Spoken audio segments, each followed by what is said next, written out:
Okay. Okay. Um, Okay. okay. Testing. Just kidding, everything's working. We're back, We're back. and now we're going to talk about a little bit of what our routine was like, I guess, or Yeah. how it started, how things developed. I mean, after I was first diagnosed, how many times were we in the hospital? Well, we were there 4 days a week. Like immediately. Right away. Yeah. And you had the hardest chemo first, and Yeah. then you had a second set that wasn't going to be as awful, and then a break, and then the hardest chemo again in the spring. And that was that first year. Yeah. And what did that look like? Like when I was in what did we do? How much time did we spend in the hospital when we got there? You're there all day. You know, you have to go in and you have to have blood work first because they have to make sure that your blood counts are high enough to give you the chemo. And that was always a worry. Yours generally were, from what I remember. You can ask Dad. But I remember there weren't many times where we had to leave and come back. We were pretty much on course. I think you had transfusions at one point? And that's that was in when the beginning. we first, how far into that? Because at first I was getting blood work and everything done through IVs in my arm. How quickly did I get the port? Very quickly. Yeah. And again, part of it was we didn't know, and part of it is we were both stubborn, just so worried to do the best thing for you. Yeah. So we started out getting the chemo where I think you had the surgery, because we had such a great experience with that group, and they had someone, but it wasn't their thing. We needed to go over to oncology, and eventually we did. They, of course, kept telling us. We weren't there for too long, but it's What was the original surgery you're talking about? They did a biopsy of your lymph node, and then they had to implant your port. Right. That's what it was. And how soon? Do you remember being super sick? We have a picture of you coming out in a wheelchair, and you're like this. Oh, Maybe yeah. that was the spinal headaches. Yeah. After when I first got my port implanted, because that's where, once I got my port implanted, that's where they would do, like, the first thing that they would do when we came in was do blood work. Correct. And they would do that. They would access your port. They would do the blood work. So you had about a week between the port and starting chemo. Because do you remember we had pictures taken for Dad's birthday with you and Jake and Becca? Oh, yeah. That was then? That's crazy. Do you remember Dad said, I'd really like photos for my birthday? And it was kind of cool because we were talking to a friend in town, Natalie's mom, and she said, is there anything I could do? I said, well, if you know a photographer. And she said, I do. And the next day, and they were fabulous. They're really great. They were. Yeah, and it's beautiful to have, and stunning to see how young you were. Yeah. And then how quickly did you realize that it was difficult for them to access my port? Oh, the first day. So you're 8. We don't know any better. We send you in a shirt that's tough to get up, and the nurse, there was a male nurse, but you didn't care. You were 8. You didn't care. You didn't have a t-shirt on or anything under it, and you were just there. You had it up to here, and they were trying to get to it, and it was the very first day of chemo. Yeah. That was so uncomfortable for you.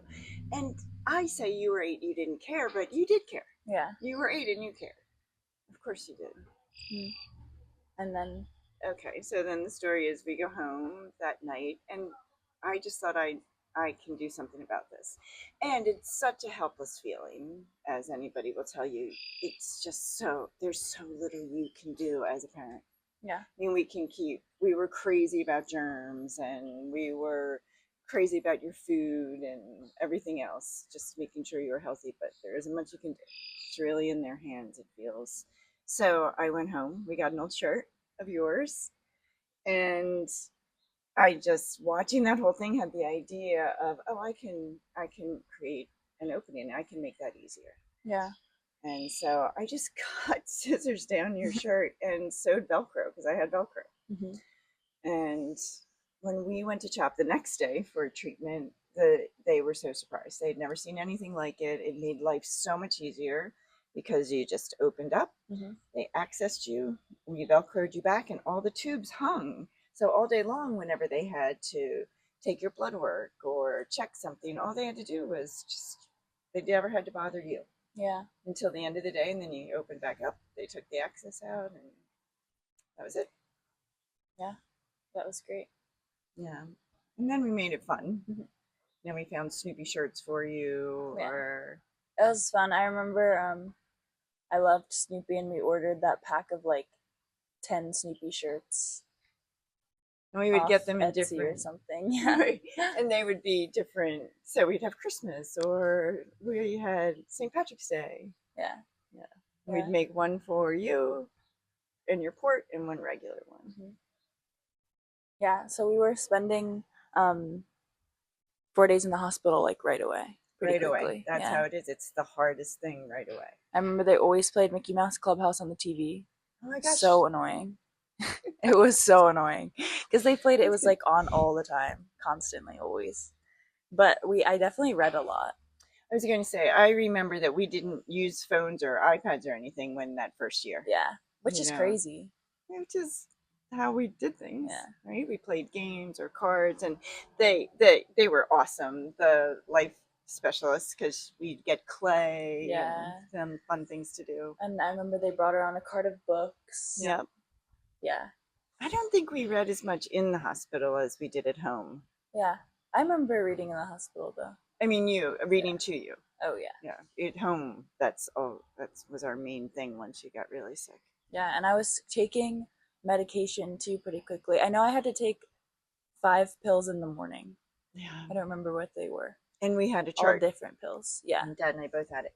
But we would have a chart, so we'd write down and check off. So much medicine. So much medicine. So much medicine. Yeah, and then And the nausea was the most important. Like, that's one thing that I would tell everybody. Stay ahead of the nausea, stay ahead of the pain. Because once you get behind it, it's so hard to catch up. yeah. And then I would also take 12 pills on Wednesday nights, which is the worst. Because I don't know why, I don't remember what that was for. I don't remember why specifically I had to take it like in the middle of the night or sometime later than I was asleep. So I would have to be woken up and then take them. And that was always my least favorite because they always made me feel so sick because there were like 12 of these tiny little pills. I hated that. Yeah. And a lot of that was staying for treatment, but also staying ahead of the pain and the nausea, Yeah. because I can remember when we didn't in the beginning and it was horrendous. Yeah. It took so long for you to feel better, like a full day or more. Mm-hmm. So yes, we would, if it said every 6 hours, we'd wake you up. Yeah. But I never had to take those other than in the middle of the night. I don't know what they were for. I don't think they were for nausea. He would know. Yeah. Because I do remember waking you up for nausea and pain to give you those meds. That too. And then I had spinal taps once a month. Well, that resulted because they would give you the chemo in the spine, but you had something called spinal headaches. Yes. And it took them a couple times to realize it, but Kate, the very first time you had it, I know, I remember. You crawled from the sofa to the bathroom because you couldn't get your head up. You crawled. I remember. It was horrible. And the other thing we learned was that we had, I don't know that we were always quick about it in the beginning, but whatever we were doing wasn't enough. You had to get back in and get IV fluids and IV medicine because that would get it into your system faster than anything we were trying to do. Right. And that's how we had to cure it. Well, it was like it didn't start, but the caffeine was a problem. The caffeine was a big problem with the headaches because I would have the caffeine on an empty stomach, so I would get super nauseous and sick, and that was why I had the headache, because when I got woken up from surgery, I had to throw up. So I lifted my head up, and you weren't supposed to lift your head up after surgery because that's what caused the headaches. That's part of it, but the real problem was what they eventually did is you needed a specialized needle. Yeah. Super, super thin, and there were only 2 people in the department who knew how to do it, who were experienced with it. And we were just fortunate that this one physician would do it every time you needed it. Yeah. But I Um, remember when I like sat up and threw up, yeah, and then that was the first time I had a headache when I was crawling down the yeah, stairs and around the yeah. I house because think I a couldn't get up. combination of it all. Because then they started giving you fluids beforehand. Yeah, You know, yeah. doing They everything. stopped they stopped giving so much caffeine because Okay. it was the nausea was a How problem. about that? I don't remember that as well, but Dad might. Yeah, I just remember that the hole was too big in your spine, and we had to have that special needle, and that yeah, was part of it. yeah. I remember that too. We would go in with you. You would bring an animal every time, Mm-hmm. usually one of your little ones, and you'd be holding it, and you'd be on your side because they were kind of protecting you on your spine. And you know, you'd make a joke, or someone would make a joke, and you'd count back, and you'd fall asleep, and then we would take your animal away from you so they could do So the they could do this. procedure. And then when you were in recovery, we'd sneak it back in, Yeah, so you'd be holding it when you woke up. yeah. Tough times. And you're right. We never knew when you woke up, were you going to be nauseous? Were you going, how would you feel? Mm-hmm. It all got better, but in the beginning we didn't know. Yeah. And whenever I woke up, I had saltines and apple juice, Yes. which I hated. Yes, you. I don't blame you. Yeah, because I had it every time. Yep. And I was always afraid that I was going to wake up before my surgery was over. Oh, honey. So I was scared. Yeah. Oh, how horrible. What a horrible thing to be afraid of.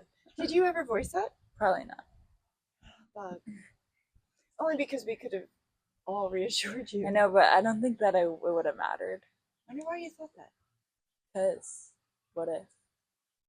I know, but is it a TV show? Or... No. Did you see that somewhere?